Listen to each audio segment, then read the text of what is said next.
Welcome, ladies and gentlemen, to Sounds from the Cellar, hosted by the Olive Tree Madmen. Today we have an incredible guest, Guatemalan-born, multi-genre singer-songwriter, Gaby Moreno. You probably know her from her latest Porter Me, which just won the Grammy. Her new album, Dusk, comes out February 16th. Ladies and gentlemen, welcome, Gaby Moreno.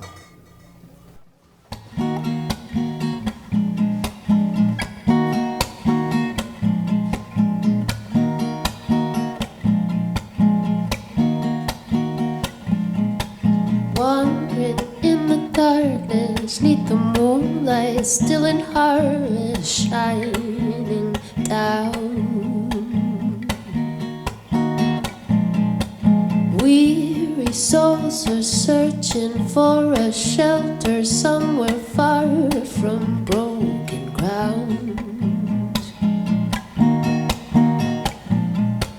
We don't know what's coming or what lies beyond the bend, holding to each other while we can,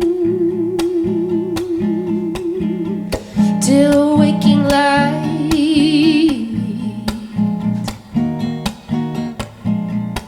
Soft breeze whispers gently while the roaring of the engine shakes our hearts. Deep despair and silence, praying fate will never find us apart.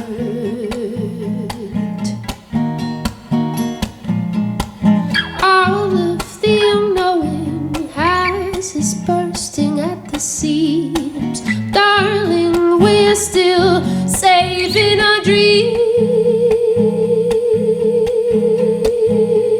till waking light.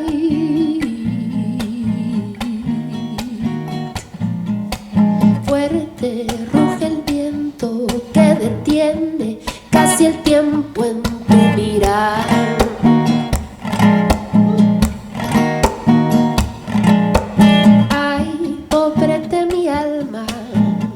Que no encuentra la calma solo en tu mirar.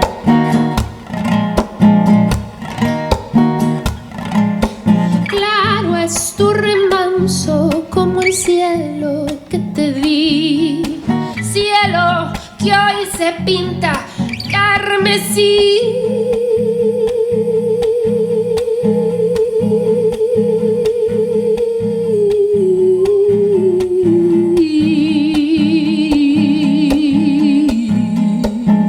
Que hacia el alba quebrar.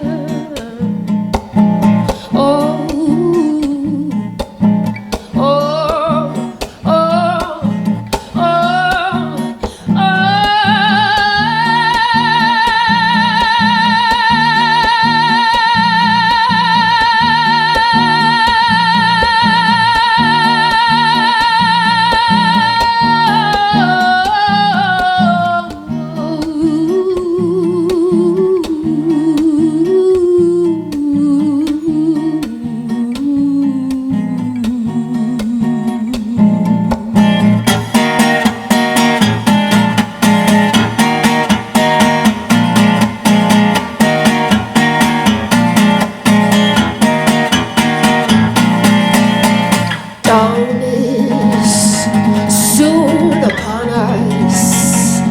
Baby, don't you bleed, 'cause we'll be carried up on freedom's wings,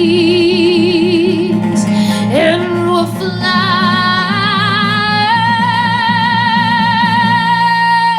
away till waking light.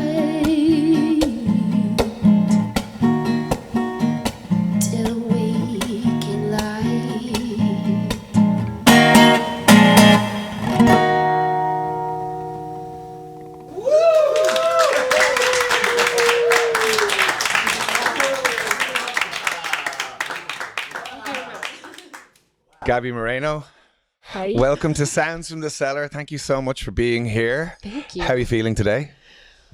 Just on a high. Yeah. Really just so happy, elated. Yeah, you had a pretty big night last night. I did, yeah. For everybody at home, you performed. You had your debut on the Tonight Show, Jimmy Fallon. TV debut, like Oh wow! U.S. TV debut, yeah. Wow! Come on now, come on now. With your good buddy Oscar Isaac. Yeah. So how did you feel it went? Oh my goodness, I think it was pretty special. It was really, it was very emotional for me.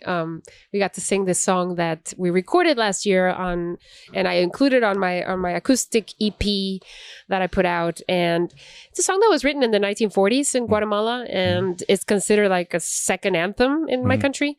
Everybody down there knows the song. I was singing it since I was a little girl. So it was very, very special to sing it with Oscar, who also has Guatemalan roots. And yeah, it was really nice. Yeah, super beautiful. We checked out the clip this morning. Oh, yeah, it's great. Beautiful. And in Spanish. And in Spanish, I know. That was another thing that was like, what? We got Have you known Oscar a long time? Or are you I've known him for about 11 years.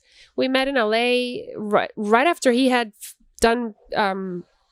Inside Llewyn Davis, that movie where he plays this folk singer from Greenwich Village, and we met at this place called Largo, which is a really great club, at Colin, and we got to sing a song together right away that night when we met. We sang Cucurru Cucu Paloma. And we became fast friends, and it just, we've sung a bunch over the years. Like I brought him to Guatemala to sing at a little festival that I do down there. And then I was in London and he was there too. And we got to do a little show there. And then in New York, he played a show in Lincoln Center. He invited me to sing with him. So it's just been like any chance we get, we love singing together. And so last year, finally, we got to record this song. And, nice. Yeah. And we're supposed to do Fallon back in May 5th. And then 3 days before, the writer's strike hit. So then we had to wait all this time. And then that's why it was also like, oh my goodness, it's finally happening. And it was a literal pinch me moment. I saw that you played the song at the White House. What was that about? Oh, yes. They invited me for Hispanic Heritage Month. And I had no idea really who was going to be there. It was at in the Rose Garden. And well, I get there, I do my sound check, and then I'm getting ready to go on stage. And then I see Vice President Kamala Harris introduce me. And then the First Lady Jill Biden was sitting right there. They were sitting like right there, right off the stage. And I got to perform 3 songs. And then Gloria Estefan and Emilio Estefan were in the audience too. It was just surreal, absolutely surreal. But yeah, really nice. Gorgeous. I wanted to ask, we might as well do a little intro about, your beginnings with music in Guatemala. Yeah. Yeah. Tell us about that. Okay. Well, I started singing since I was very, very young. My mother worked in radio and TV, and my dad was a concert promoter. And so when I was 8, 9 years old, I was singing everywhere, like festivals, telethons. My dad one time brought Ricky Martin to do a concert in Guatemala, and I was 10 years old, and he had me open for him, just like totally random things like that. But so from a very early age, I got very comfortable on stage, and I just knew that was what I wanted to do for the rest of my life. And so I remember telling my parents, "What are you guys gonna do when when I'm not living here in Guatemala anymore? Because I'm not. I'm gonna move out. I'm gonna go find something out there." I discovered blues and jazz when I was 13, actually here in New York. My parents, they brought us to on a family vacation trip. I was really into musicals, so we went to see some musicals on Broadway. And then afterwards, we were walking on Times Square, and I hear this woman that was busking on the street, and I was just like, it stopped me in my tracks, and I listened for a good 20 minutes. I must have been about 13 years old.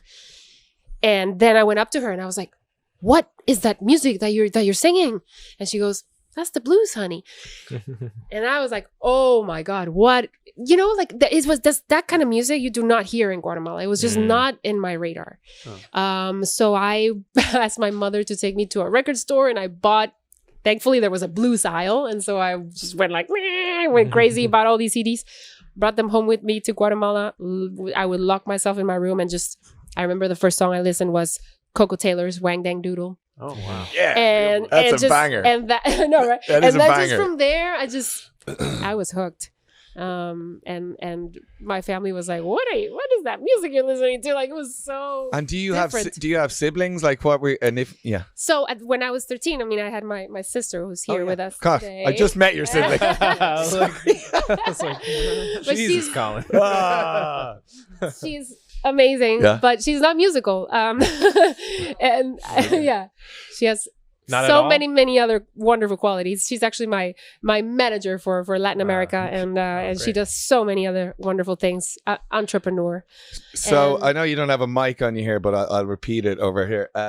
What was it like? And she's not even in shot. Oh well, I'm like way off script here. There's but, nobody there. There's nobody over there. But what was it like when she was singing around the house, and she was bringing home this blues music? It was fun, and as an older sister, I'm not musical. I didn't understand. Right.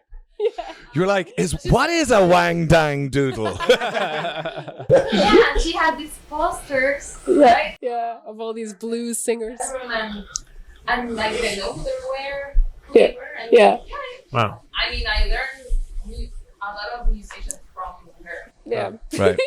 I I'm remember. always helping her in any way, so it was fun. Like she had this talent, which is incredible. Yeah. And all the family is very supportive.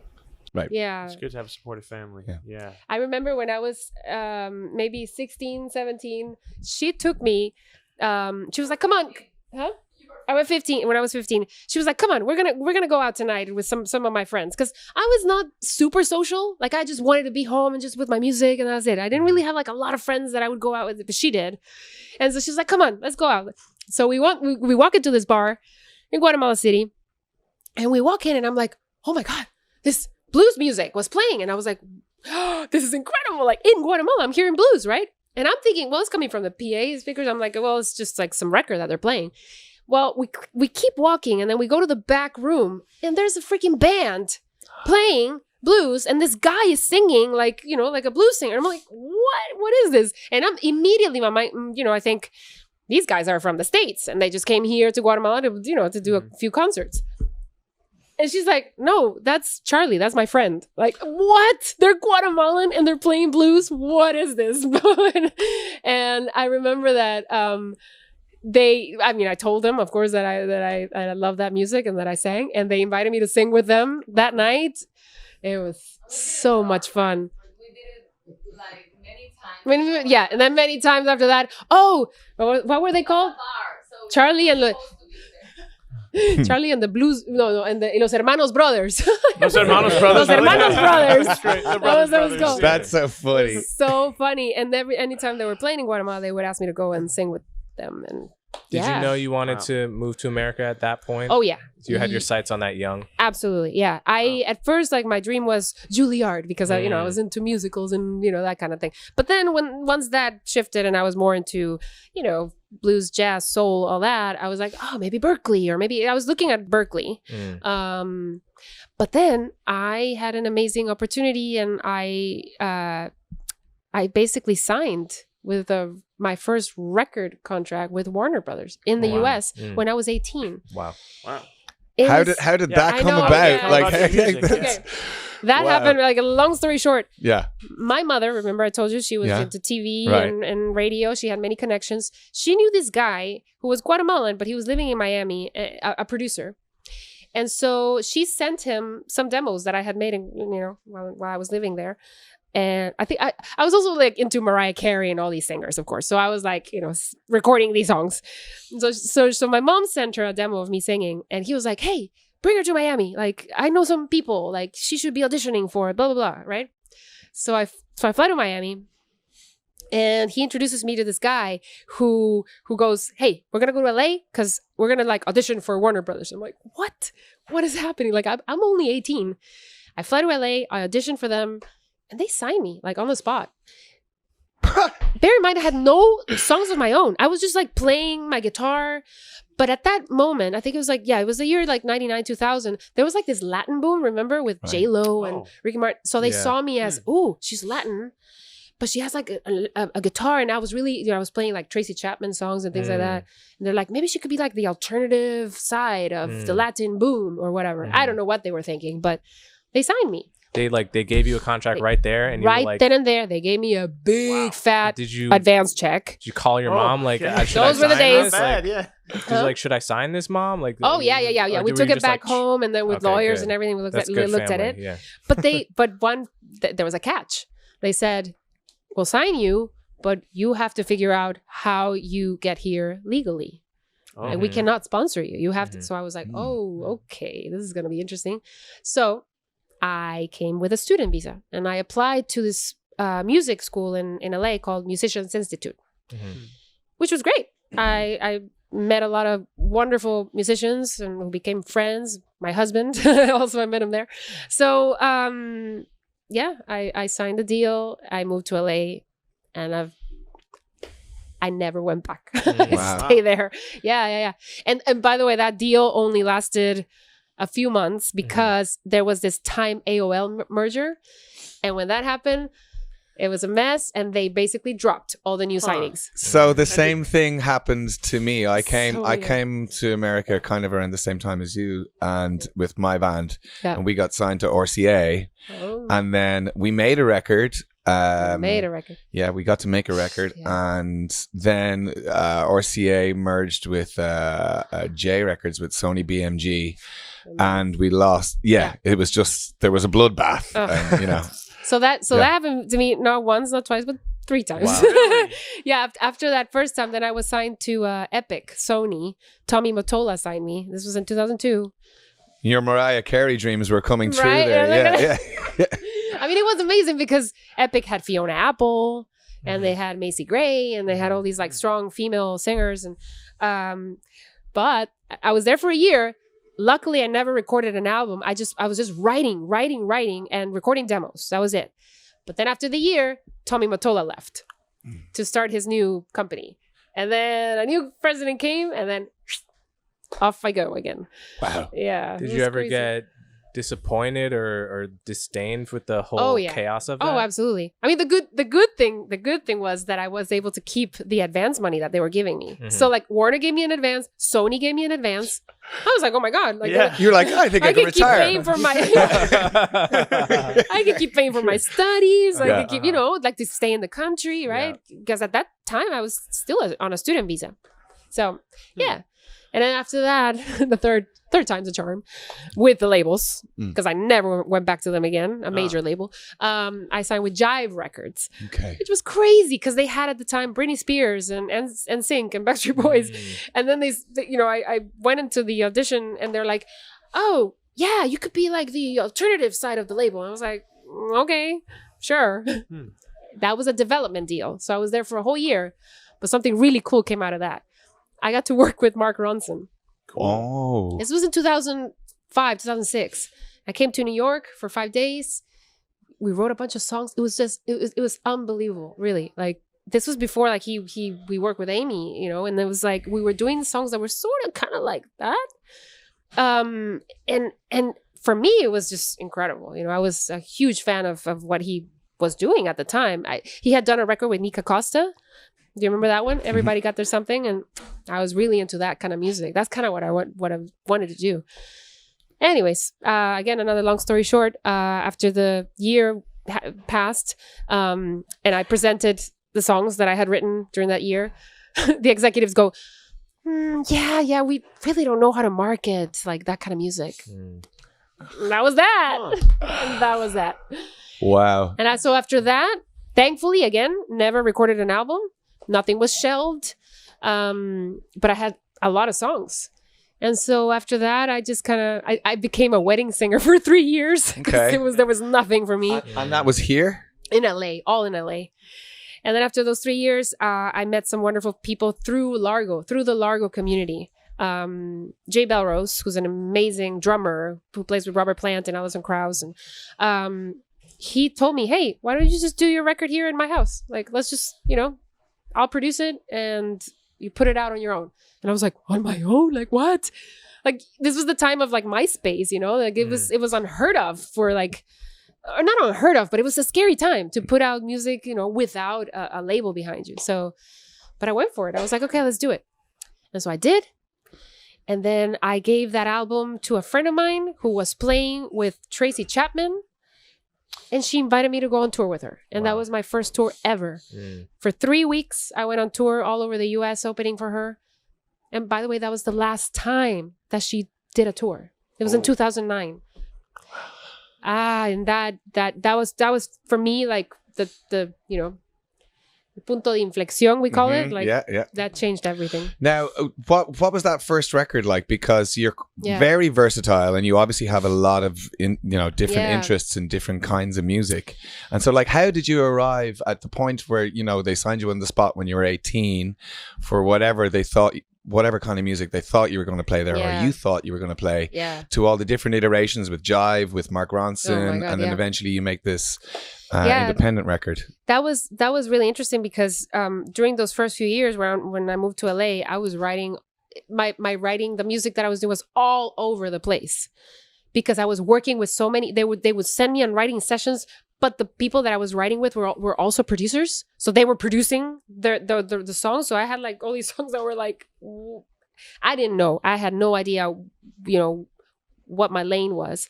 And then when all of that, went away, and to be honest, like when I started going to Largo, and I started listening to more like the folk singer-songwriters and artists like John Bryan and Fiona Apple and David Garza and the Watkins and all of that. It's a really cool scene at Largo. A really those amazing people scene. That you mentioned. Granley Phillips, Amy Mann.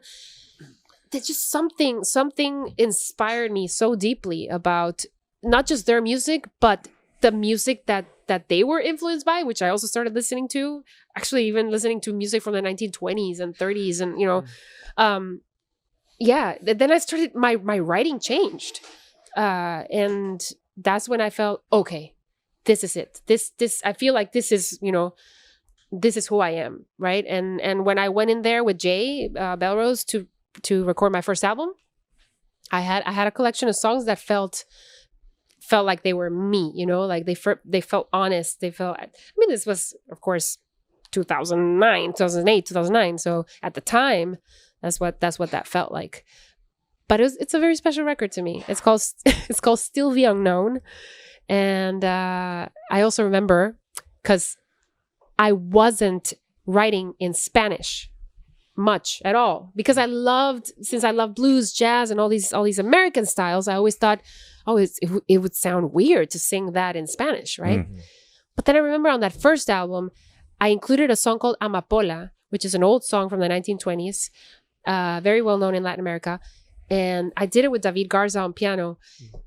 And I just remember any time like people would hear that, or I would play it live, people would really respond in a very positive way, and they would tell me like, you need to do more stuff in Spanish. And also having heard for so long from these labels they were telling me, you can't do both. You gotta choose, right? Otherwise people are gonna be confused.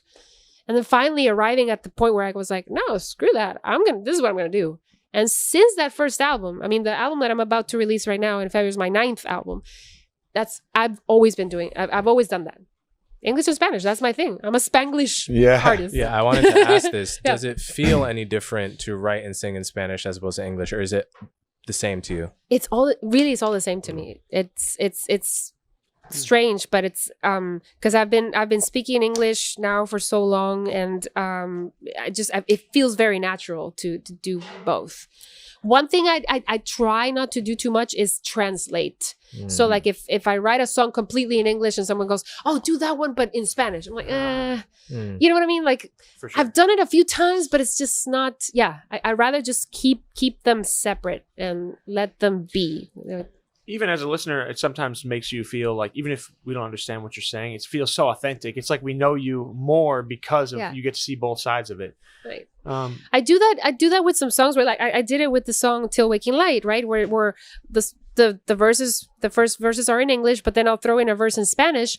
That's not a translation from the other verses, but it's the same idea. So you already know what I'm singing about, and then here comes a little verse in Spanish that is basically the same idea. But so shall we do this? Well, yeah, speaking of that, obviously you sang the next song that we're going to play. You played it last night in your TV debut. Yes, with a Guatemalan born bestie of yours. So obviously the logical next step is to sing it with an Irishman. Yeah, yeah, to bring it up a notch. Exactly. Okay, cool. Make it even more authentic. Yeah. Come on now. All right. So let's do that. Okay. Yeah. All right. Awesome.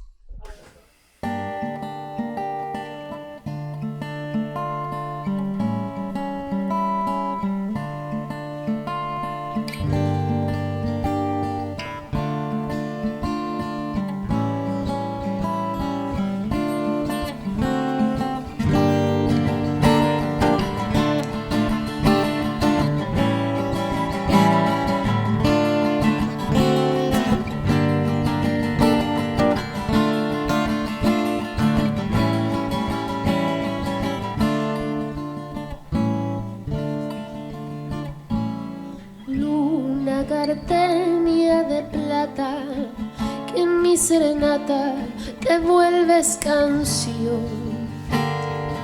Tú que me viste cantando, me ves hoy llorando mi desilusión. Calles bañadas de luna fueron la cuna de mi juventud. Vengo a cantarle a mi amada, mi luna plateada de mi Xelajú. Vengo a cantarle a mi amada, mi luna plateada de mi Xelajú.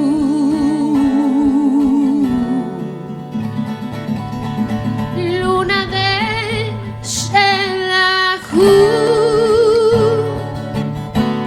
que supiste alumbrar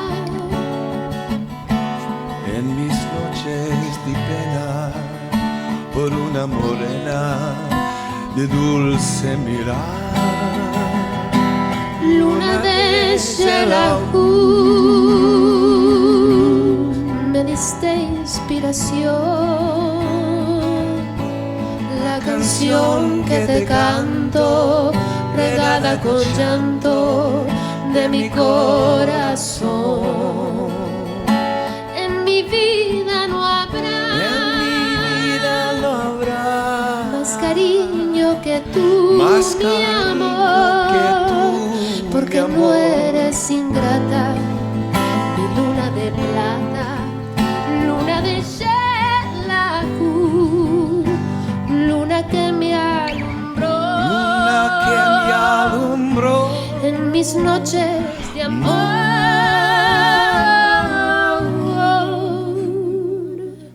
Hoy consuelas la pena por una morena que me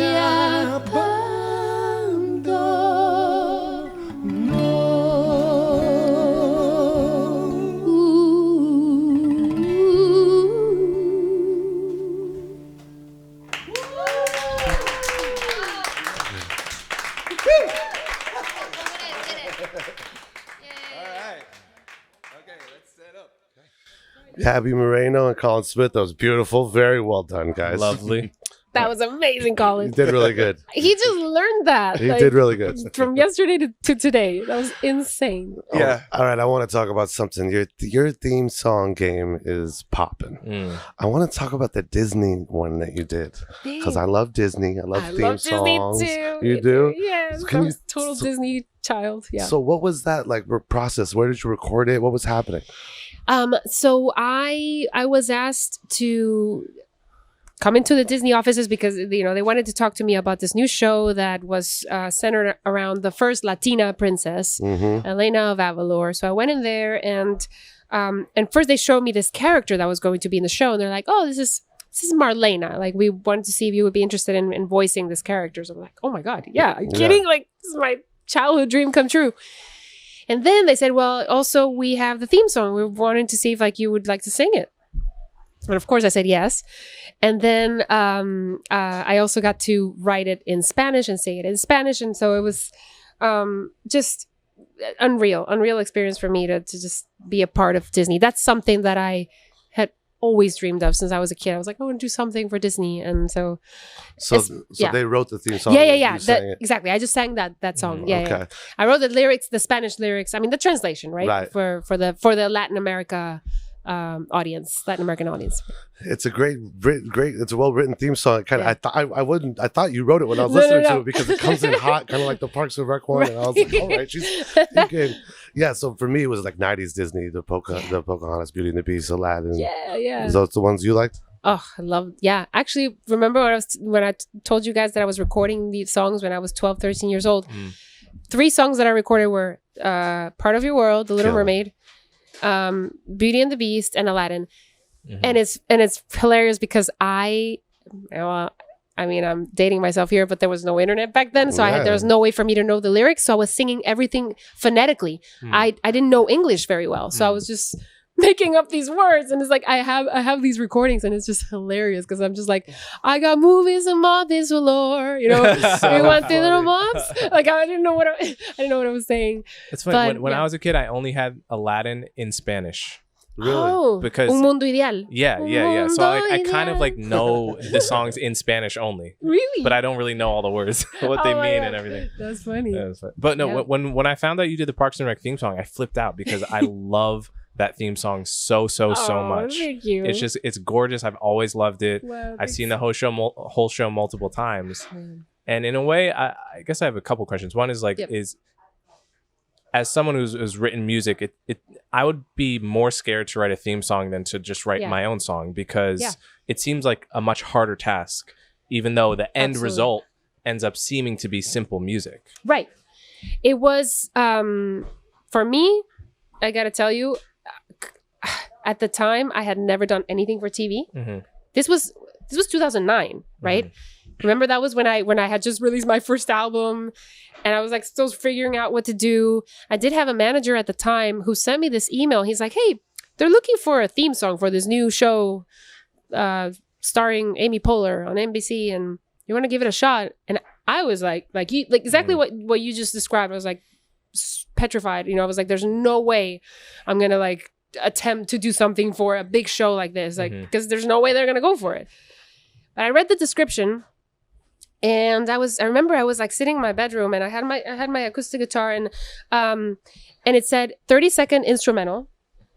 And then they did send a video already showing, the intro, right? That you see, they had that already. And I just remember thinking, what do I got to lose? Like this, in my mind thinking they're definitely not going to go for it, but whatever. Let's just like give it a shot. I grabbed my guitar. And I'm just like, right?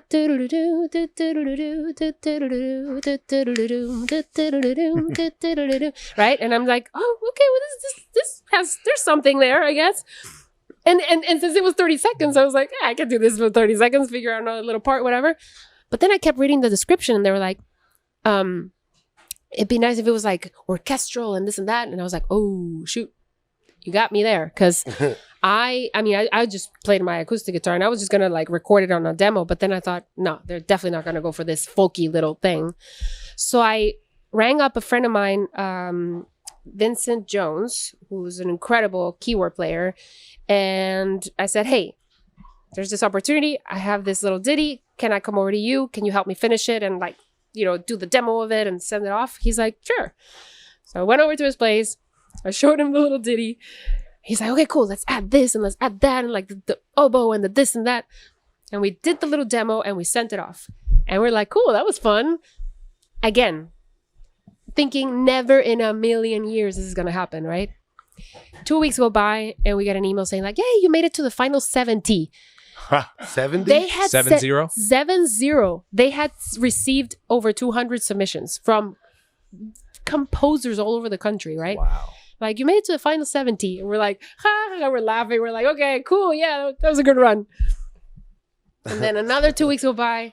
And I'll never forget that day. Because I was at Amoeba, and I was watching this amazing band. You know, the new number 2, Danny Harrison's band.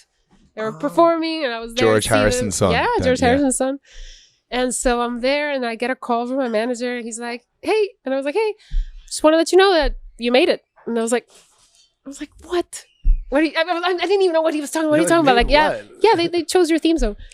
I was screaming. Like, everyone must have thought, what the hell is wrong with this girl? It was like absolutely insane. Like, just, that's amazing. Like, what? So did you become a fan of the show? Oh my God, 1,000%. I was, at first, of course, I was watching because I was like, oh my God, my theme song. Yeah.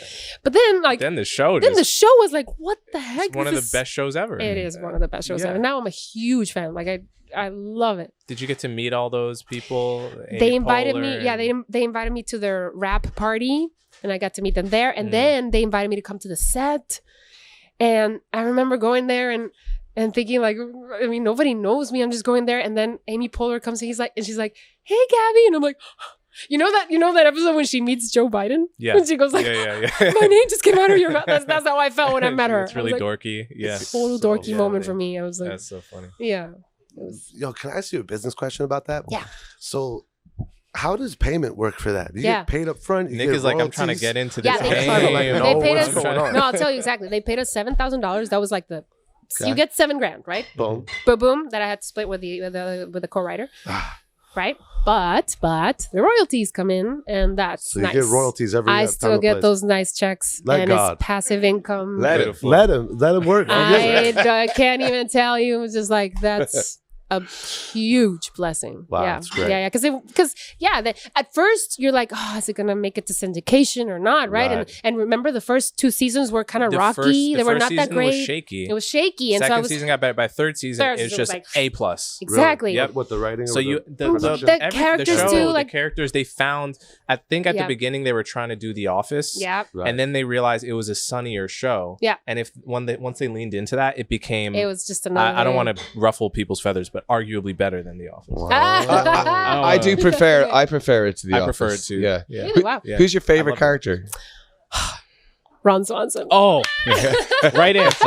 Right answer. It's just a lady after my own heart. It's so funny. Like literally 2 days ago, I walked into this little bookstore and I found these little figures of Leslie Knope and Ron Swanson. I bought them. It's like these little keychains.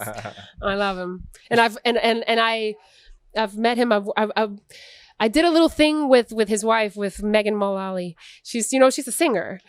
And I got to record some songs with her. And she invited me over to her house for a rehearsal. And I go in there and Nick comes out and he's like, "Hey, Gabby." And I'm like, oh my God. Like, he's my favorite. I just love him. He's the best. He's the best. The best.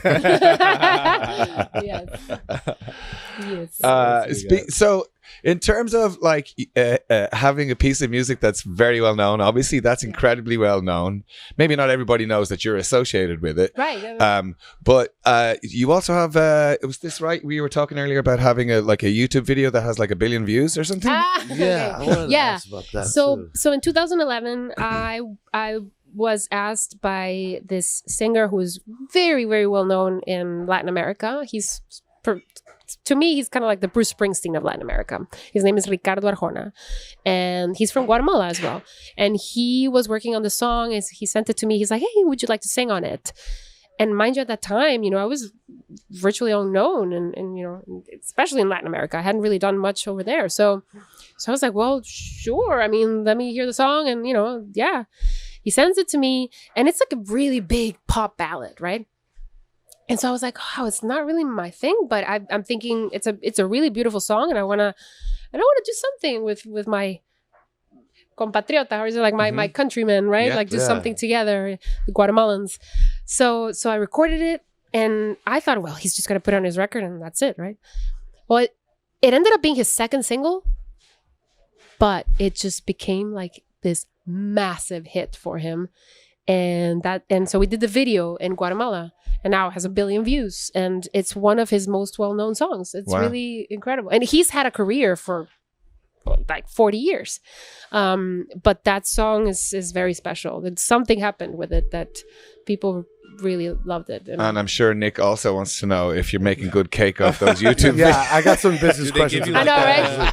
Not only that. Plaque? They give you like a plaque if you get 1 billion or something? Well, no, because so that's his song. Right. He wrote it. He would have the plaque. It's his thing, so he would have the plaque. I sent you a picture of the plaque, I hope. At least. No. I did get a little plaque from YouTube for 100,000 subscribers. All right. I did get Okay. that. We can only hope that for the podcast. Let's see. Yes. I wanted to ask you about you're a goodwill ambassador for UNICEF, right? Yeah. And you're a woman of causes and stuff. How did you get involved with that, and where are you coming from with those? Well, that aspect. I've always wanted to get involved with organizations, especially in Guatemala, right? And in early 2020.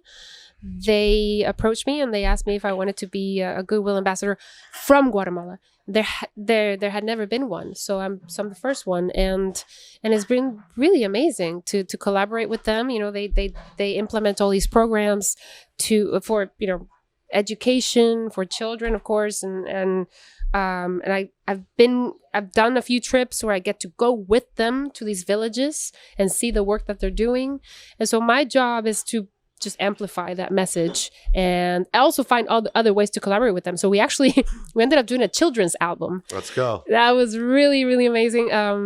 My sister helped me put that together. She kind of like brought in the project called Zona Neon Zone of these children singing, and I wrote and produced the songs. And the idea was to bring this music to these children in all of these villages. And the songs they're educational, like there's songs that teach you the importance of nutrition, the importance of friendship, of like just, things, the good values, right, for children. And so that was in collaboration with UNICEF. So that was really nice. We got to actually received a Latin Grammy nomination for that album. Wow. Speaking of Grammys, what's the total so far? What have we got? Come on, let's do it. So many Latin Grammys have we gotten? Well, Latin Grammy just won. I won the Best New Artist in 2013. And received. Oh, your sister's correcting you, saying it's 2. Oh, I'm sorry. Okay, oh, I love that. You can't keep track. Oh, the other one? Yeah, I guess. No, okay, wait, here's the thing. No, the other one, yes, you're right. The other one I received last year for producing an album. I produced Omar Aportundo's album. And as a producer, I received the Latin Grammy too. So, yes, that's true. It's a 2. Right, okay. Wow.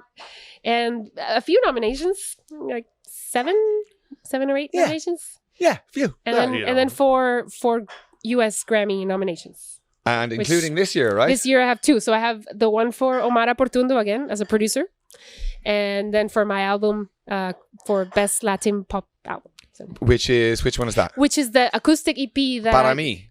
Por mí, yeah. By me, which means by me, volume 1. It's an acoustic EP, just me, just basically what you're hearing today, just guitar, vocals of songs from previous albums.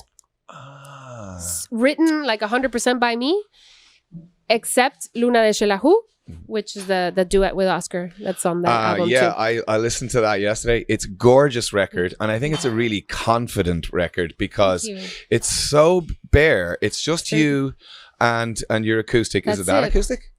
No, it's my LG one, the Gibson that I've always played. Yeah, it's really beautiful, but it's so bare, and it's a testament to how good you can make a record sound and feel and get the point of a songwriting across, and your ability as an interpreter. Thank you.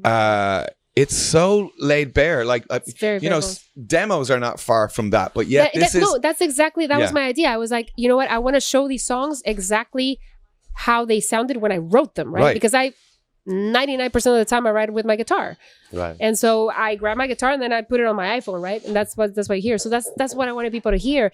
And there's a song, for example, in there called Juegos y Miedos that you my favorite. It's the last song of the record. Epic. Really. Epic. But if you hear the original, which is on my album Postales that came out in 2012, the production is massive. There's it sounds like it would be. And there's like French horn and it's like huge, right?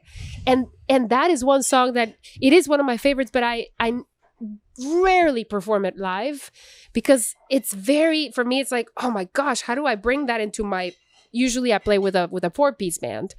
I'm like, it's, I've always thought like it doesn't translate as well. But then when I grabbed my acoustic guitar and it's just me and the guitar, I was like, oh, it brought me back to when I wrote it, right? So that was the idea. Well, Gaby, thank you for hold coming. on. Before we dive, rapid fire. Super fast. What's it like working with Hugh Laurie? Oh, amazing. He's just such an incredible human being. So funny, so generous, and insanely talented. I mean, yeah. I had to ask. Yeah. Okay. Yes. Gaby Moreno, ladies and gentlemen, be on the lookout for her this year at the Grammys. Yeah. Various TV performances, records. Yeah. We're going to end with one of your original songs. Yes. Solid Ground. Solid Ground. Yeah. Okay, let's do it. All All right.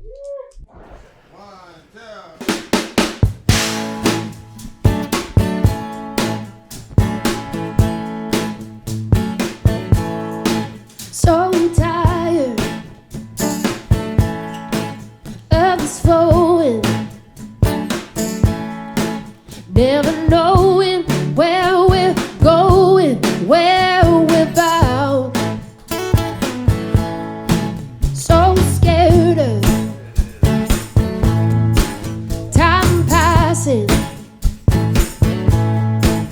nothing lasting long enough to hold it down. Looking for solid ground. Looking for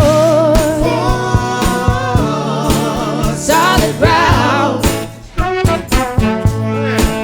Still believing good intentions.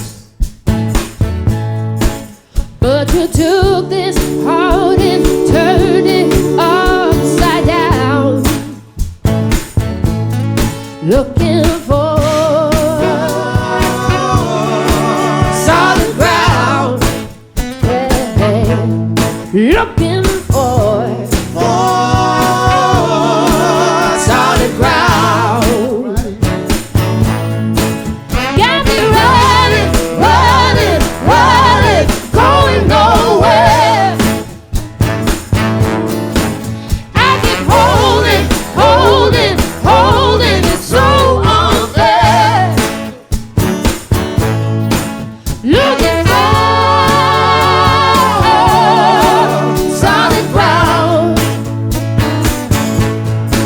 Looking for solid ground. Oh, yeah.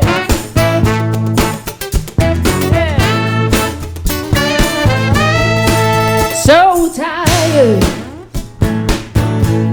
of getting nothing, giving all that I can, hoping something comes around.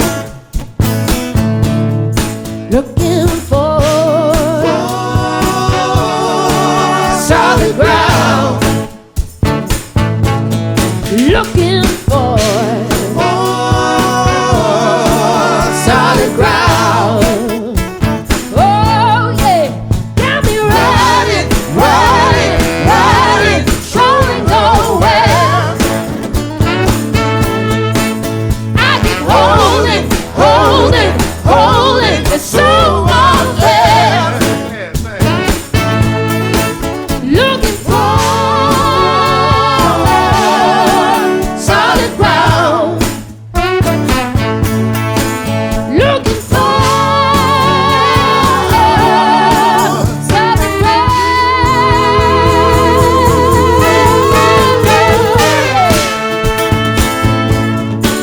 Solid ground, whoa. Solid ground, yeah. Oh, solid ground. Oh, yeah. All right now. All right Gaby Moreno, though.